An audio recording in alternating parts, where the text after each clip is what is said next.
Olá, querido, tudo bem? Nesse tempo eu quero compartilhar um texto que se encontra no livro de Provérbios. Provérbios é um livro escrito por Salomão. Salomão foi um rei muito sábio que teve a oportunidade, junto à inteligência dada por Deus a ele, de escrever literaturas muito importantes ao povo de Israel, e uma delas é o livro de Provérbios. Muitos provérbios estes provérbios eram provérbios também, eram ditados também de Israel. Muitos deles foram colocados no livro de Provérbios, dada a autoria a Salomão, mas muitos destes eram do próprio Israel, do próprio convívio de Israel. Mas muitos foram feitos por Salomão. A gente acredita que Salomão seja autor da maioria deles. E Salomão tem uma sabedoria muito profunda e escreveu coisas maravilhosas no livro de Provérbios, que é o que a gente estuda e aprende com o livro. Provérbios capítulo de número 21, verso 3, fala um pouco sobre um exercício do bom proceder, que é o que a gente vai trabalhar hoje. O exercício de fazer o bem. Isso agrada a Deus, isso é aceitável a Deus. Salomão ele diz em Provérbios capítulo de número 21, verso 3 assim: fazer a justiça e julgar com retidão é mais aceitável ao Senhor do que oferecer sacrifício. Somente esse verso. Veja o que Salomão diz: fazer o que é justo e o que é correto e o que é reto a Deus vale mais do que sacrifícios. E isso é muito legal, isso traduz muito o pensamento divino com relação à comunhão com Ele e à comunhão com o nosso próximo. Nós entendemos muitas vezes que agradar a Deus, fazer a vontade de Deus, muitas vezes isso é simbolizado, ou a gente transforma isso muitas vezes em rituais. E a religião faz muito isso. A religião transforma todos os ritos sagrados, ou todos os momentos sagrados, em rituais. E a gente acaba virando, não é, um religioso, ou seja, a gente acaba praticando rituais, achando que estamos agradando a Deus, e nós estamos às vezes muito distantes de fato de trazer alegria ao coração de Deus com as nossas ações. Isso se deve porque nós fazemos isso automaticamente. Não é? A gente sempre analisa a religião, o comportamento religioso, e nós percebemos que nós, assim como na religião, em todos os aspectos da nossa vida, a gente cria a rotina, a gente cria esses rituais como rotina, porque isso oferece segurança à nossa mente. Por exemplo, você geralmente vai sempre pelo mesmo caminho para o trabalho. Você às vezes vai sempre usando as mesmas ruas, usando, não é, às vezes o mesmo horário, não é? E você faz isso automaticamente sem perceber. A gente cria rotinas, por exemplo, de banho, uma coisa simples, né? Lava primeiro o cabelo, lava primeiro as mãos, lava primeiro o corpo. A gente cria essas rotinas e a gente nem percebe, porque isso oferece ao cérebro segurança. É como se o cérebro dissesse: olha, deu certo, repita. E quando a gente entra no contexto religioso, a gente também cria rotina. A gente cria rotina de ir para a igreja, a gente cria rotina de cantar louvores, a gente cria a rotina de dar ofertas, a gente cria a rotina de ir, de vir, de fazer, e a gente acaba transformando isso em ritual. A gente acaba transformando isso em sacrifício. A lei de Moisés era cheia desses sacrifícios, cheia desses rituais. Matança de touros, de bodes, festas. Se você for ver, por exemplo, o profeta Isaías, capítulo de número 1, a mensagem do profeta Isaías, o capítulo 1 da sua literatura, é justamente isso. Olha, o povo de Israel é tão ligado a ritual e cumpre tantos rituais que Deus não estava acusando eles de não fazer o que estava escrito, mas eles faziam um ritual, e o ritual era tão repetitivo e tão sem sentido que eles praticavam tudo aquilo que estava escrito, mas sem o coração estar de fato entregue para Deus. Uma frase muito interessante que é usada por Isaías no capítulo 1 é: misericórdia quero e não sacrifício, porque o povo sacrificava para agradar a Deus. Mas eles faziam isso como um desencargo de consciência, entende? O que Deus pediu para fazer? Matar bodes, matar ovelhas, matar pombas, dar ofertas. Então eles faziam. Mas não tinha amor, não tinha devoção, não tinha qualidade de relacionamento entre eles e Deus. Tampouco havia compromisso entre as pessoas de cuidado com o próximo. Misericórdia quero e não sacrifício, como dito por Isaías no capítulo 1, Não é misericórdia para com Deus. Deus não precisa de misericórdia. Deus é perfeito, não erra, não tem falhas, não sofre por causa de seus erros e de circunstâncias. A misericórdia que Deus está falando é compaixão para com o seu próximo. Que adianta você matar 4, 5, 6 touros a Deus como um ritual maravilhoso, um gesto lindo, e você não dá de comer uma pessoa que está do seu lado? Não faz muito sentido. E Salomão, mais uma vez, usado pelo Espírito Santo, fala sobre isso. Mas ele fala não no aspecto da misericórdia e da compaixão, mas buscando a justiça e a retidão. Isso é muito importante, isso tem um valor significativo. Porque o que o Salomão está dizendo é sobre o bom proceder, sobre você fazer o que é certo, você ser uma pessoa diferenciada diante das pessoas, diante do trato, diante dos seus relacionamentos, diante dos seus acordos. E Salomão diz que isso é mais aceitável a Deus do que os rituais religiosos que nós fazemos.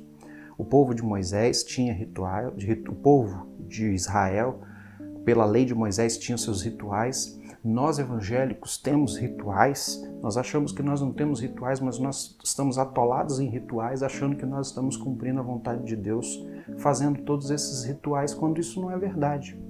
Deus requer de nós muito mais, e exige de nós muito mais um comportamento próximo de Jesus Cristo, fora de uma comunidade, por exemplo, fora do contexto de uma igreja, que dentro de uma igreja. Jesus nos chamou, por exemplo, para sermos luz e sal da terra. E a gente não faz isso cercado no contexto de uma igreja, a gente faz isso fora. A gente se cerca de rituais, a gente se cerca dessa tradição de fazer as coisas sempre do mesmo jeito, de seguir a Deus sempre do mesmo jeito, e a gente transforma isso num pragmatismo religioso.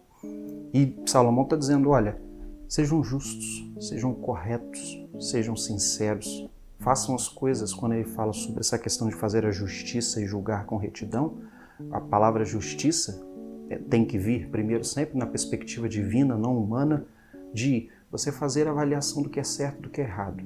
O que é certo e o que é errado para Deus. Você precisa pensar nisso, para que todas as suas ações dignifiquem a Deus. E isso Deus não está falando aqui no contexto de ir para uma sinagoga no Antigo Testamento, de se reunir com líderes religiosos para ler a lei. Deus está falando no seu trato na sua casa, Deus está falando no seu trato com seu amigo, Deus está falando no trato com seus parentes, no trato com as pessoas que trabalham com você. O que agrada a Deus? Eu preciso fazer essa avaliação para que de fato as minhas ações sejam agradáveis a Deus. Que as palavras dos meus lábios e o meditar do meu coração seja agradável a Ti, ó Senhor. Livro de Salmos. É necessário que eu faça isso e que eu busque julgar as coisas com retidão, que eu busque sempre fazer tudo com sensatez, com equilíbrio, com verdade, procurando ser justo, honesto, íntegro, correto em todas as minhas ações. É muito mais valioso para Jesus esse tipo de servo do que um servo, não é, ritualista que vai para a igreja todo domingo e que faz orações muito bonitas e que lê a Bíblia todos os dias, no mesmo horário, todos os dias. Isso tudo é muito importante. Nós não estamos dizendo que você não deve ir para a igreja, que você não deve ler a palavra, que você não deve fazer os seus momentos de oração. Não é isso. Mas o que você é? É interessante, por exemplo, que Jesus não é lembrado porque ele foi para uma sinagoga, porque ele era frequentador de sinagoga. Jesus não é lembrado porque ele seguia fielmente a tradição dos fariseus. Jesus, pelo contrário, é até criticado porque ele não tinha apego à lei de Moisés, aos rituais fariseus e saduceus e dos mestres do seu tempo. Jesus é lembrado porque ele foi a expressão plena do amor de Deus, da compaixão de Deus, da misericórdia de Deus, da bondade, do bom proceder, do bom relacionamento junto às pessoas. É muito mais valioso para Deus nós sermos cristãos honestos, sinceros, verdadeiros, do que cristãos que na igreja dão louvores lindos ao Senhor, mas que fora não apresentam uma vida de justiça e de retidão.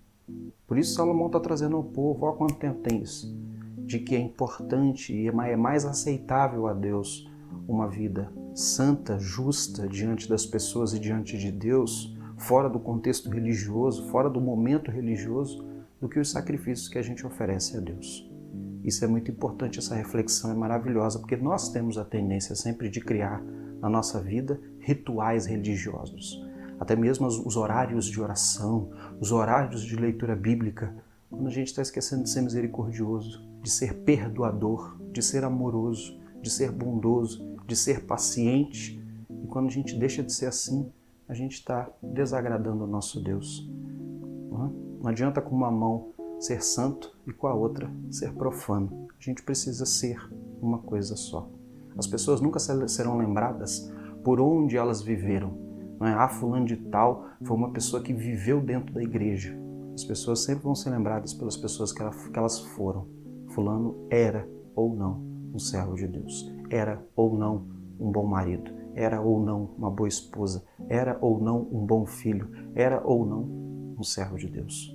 As pessoas sempre serão lembradas pelo que elas são, pelo que elas fizeram e demonstraram como elas eram, qual era a característica do íntimo do seu coração. É isso que vai mostrar de fato quem nós somos no fim da nossa vida. Onde nós estivemos, pouco importa. Se foi num lugar lindo ou se foi num lugar pobre, se foi regalado de tantas coisas ou com poucas, se foi no meio de dificuldades ou com uma vida mais tranquila, pouco importa. Quem é você? O que importa no Novo Testamento é quem você é. O judeu se preocupava muito em o que fazer. E Jesus Cristo veio mostrar para a gente que a gente precisa ser de Deus, ser santo, ser cheio do Espírito Santo, para que a partir do momento que a gente seja próximo a Cristo Jesus, a imagem de Cristo Jesus, automaticamente tudo que a gente fizer vai ser para a glória de Deus. Vamos orar? Deus, a gente te agradece porque o Senhor nos ensina mais uma vez a não ter uma religiosidade, ó Deus, ritualista, tradicionalista. O Senhor nos ensina a não criarmos ritos, ó Deus, e acharmos que esses ritos agradam ao Senhor, porque o que agrada ao Senhor é compromisso, ó Deus, com pessoas, é, ó Deus, a verdade, a honestidade, a integridade, é o bom juízo sobre todas as coisas, é uma vida de retidão e uma vida que busca, ó Deus, plenamente a Tua justiça. A avaliação do que agrada ao Senhor, do que não agrada, para que a gente coloque em prática na nossa vida. Nós te agradecemos porque o Senhor sempre nos exorta a entender que ir para a igreja é importante, ler a Tua palavra é importante, orar, obviamente, é uma ferramenta maravilhosa de comunhão contigo, mas a gente precisa ser novas criaturas e transparecer a pessoa do Senhor Jesus Cristo por meio daquilo que fazemos. Nós oramos, ó Deus, no nome do Senhor Jesus, pedindo que o Senhor nos dê essa capacidade, no nome do Teu Filho. Amém. Amém, querido. Que o bom proceder seja sempre exercitado pela sua vida. Em nome de Jesus.